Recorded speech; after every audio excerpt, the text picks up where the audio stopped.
We were having the Christmas party, and we were just finishing the main course and getting ready for dessert when the on-duty flight lieutenant cornered the base commander and I and said, "We have to talk.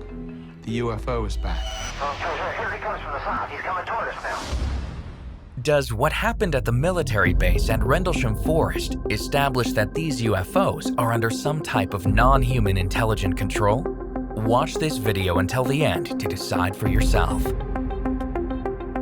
This is the extraordinary incident at Rendlesham Forest.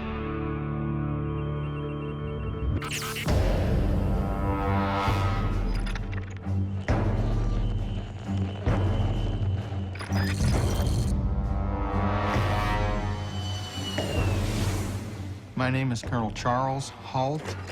In 1980, I was the deputy base commander at RAF Bentwaters Woodbridge, England. At that time, Bentwaters was the largest tactical fighter wing in the free world, and our mission as a key NATO installation was to be prepared should anything happen. Early in the morning of the 26th of December, I went in to collect the police blotters. That's the chronological list of what happened the previous 24 hours. And as I walked into the office, the on-duty desk sergeant started to laugh. He said, "Colonel, you're not going to believe this. Last night, 3 of our policemen were out in the forest chasing UFOs. They called in and thought they saw a downed aircraft. They went out and investigated, and they had some type of an experience." I said, "We'll put something into the blotter to the effect that they saw some lights, and we'll leave it at that for now." Halt plans for the UFO story to go away, despite growing rumors around the base about a strange craft seen in the woods on Christmas night. But within days, he is forced to act.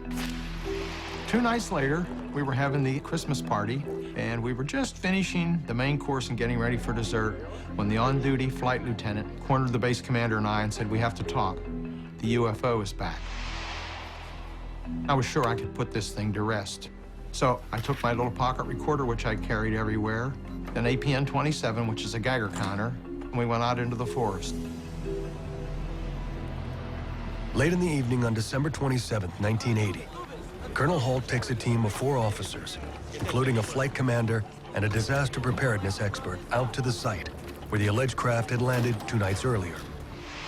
And lo and behold, I find half our security force out there. 5, 6, 7 vehicles, Jeeps, 6-passenger pickup trucks, and they're trying to light up the forest. Here I'm thinking, this is a public relations disaster just waiting to happen. So I tell them to knock it off, get as many people and things back to the base as they can. And with a little tape recorder, I took a small team into the forest to the alleged landing site. We found a small blast, what looks like a scruffed up area here. We got very positive readings. See, is that here the center? Yes, it is. Halt and his team locate 3 indentations in the shape of a triangle at the alleged landing site. What kind of readings we get? Anything? Let's go say 7 tenths there. 7 tenths right here in the center? The radiation readings are 10 times the normal or background level, signaling that there is definitely more to the sighting than Halt had first allowed.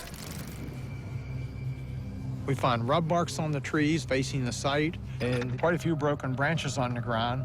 And when we looked up, we noticed a break in the tree canopy above us. It was obvious something had come up through or down through the trees.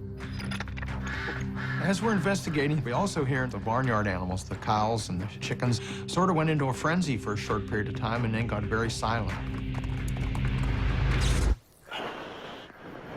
And then somebody suddenly notices a glowing red object on the far side of the forest. And I immediately turned my tape recorder back on. Where? Right at this position here, straight ahead, in between the tree. There it is again. Watch, straight ahead off my flashlight there. There it is. Hey, I see it too. What is it? We don't know, sir. Yeah, it's a strange, small red light. Maybe a quarter to half mile, maybe further out. Let's move out to the edge of the clearing so I can get a better look at it. As Halt and his team race to get closer, the details of the object come into focus. It was oval. This was all reddish orange. And there were like pieces of molten metal dripping off it, and they were falling to the ground. It had a black-like center. This was solid black, and this would actually like blinking, almost like an eye. It moved horizontally through the trees, about 4 to 6 feet off the ground, zigzagging, bobbing up and down a little bit, as though they were searching for something, and it definitely was under some type of intelligent control. Holt's description matches many other sightings of UFOs. Witnesses often report red orbs that dart and search as if under intelligent control. But for Holt and the other officers, their experience is about to become anything but typical. It appears that you may be moving a little bit this way. Yes, it's probably not has been. It's coming this way. It is definitely coming this way. There is no doubt about it. This is weird. We watched it for probably 2 or 3 minutes, and suddenly it silently exploded into 5 white objects, and everything disappeared. Well, this really puts us all but in shock. I'm thinking, I'm never going to be able to explain this. People will never believe this. This is just too bizarre. Well, somebody in the party looks to the north and said, "Look, what's that?"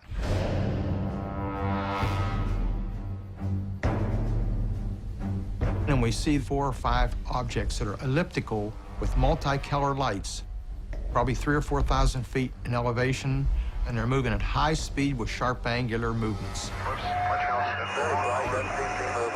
We hear a lot of chatter on the radios, and we were having difficulties the whole time, too. There was a lot of interference. Some say that sending down a beam into the weapons storage area, and we were all extremely nervous about what was happening. Moving out fast. One on the right heading away, too. Yeah, go heading north. Oh, here he comes from the south. He's coming toward us now. Suddenly, one comes overhead and stops. It sends down a beam at our feet.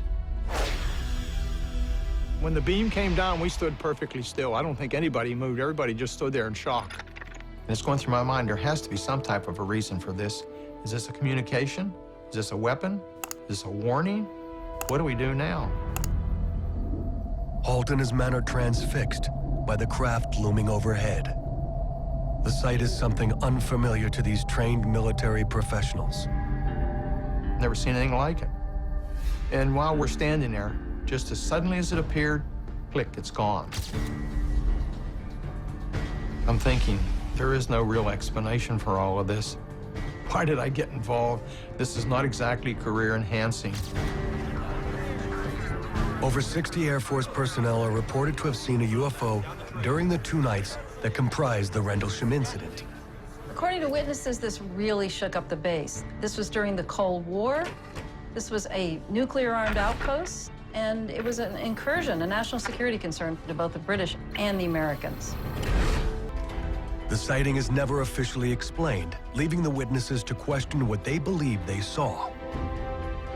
Until a decade later, when Nick Pope, a British Ministry of Defense official in charge of UFO investigations, instigates a cold case review of the now infamous sightings.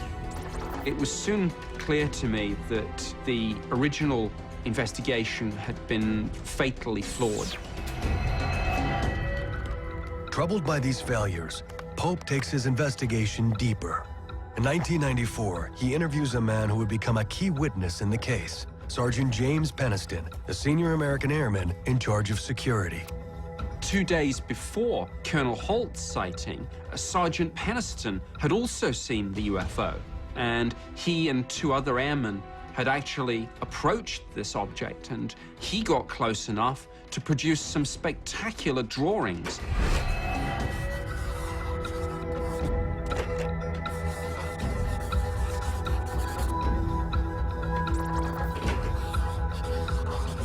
Peniston clearly got very close. See the essentially triangular shape here. And it's interesting to note that indentations were found at the landing site in the shape of a triangle, and peak radiation readings were recorded in those 3 indentations.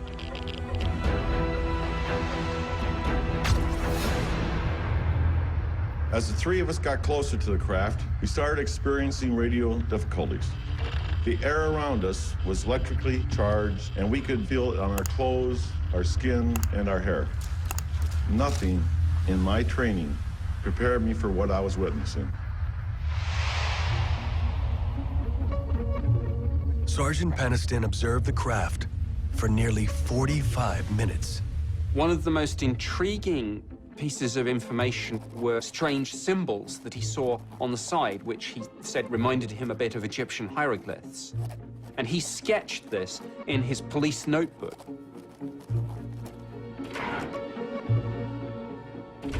Many years after the incident, Sergeant Peniston decides to step out of the shadows and speak publicly about his sighting. Over 80 Air Force personnel, all trained observers, witnessed the takeoff. The team and witnesses were told to treat the investigation as top secret, and no further discussion would be allowed.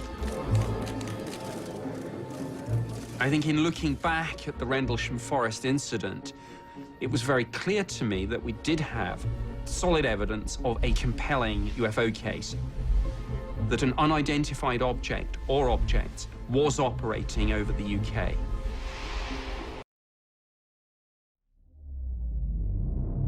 Thanks for watching this video. Click here to watch our playlist of short, credible videos covering all aspects of the UFO phenomena. And make sure you subscribe to catch the new content posted every week.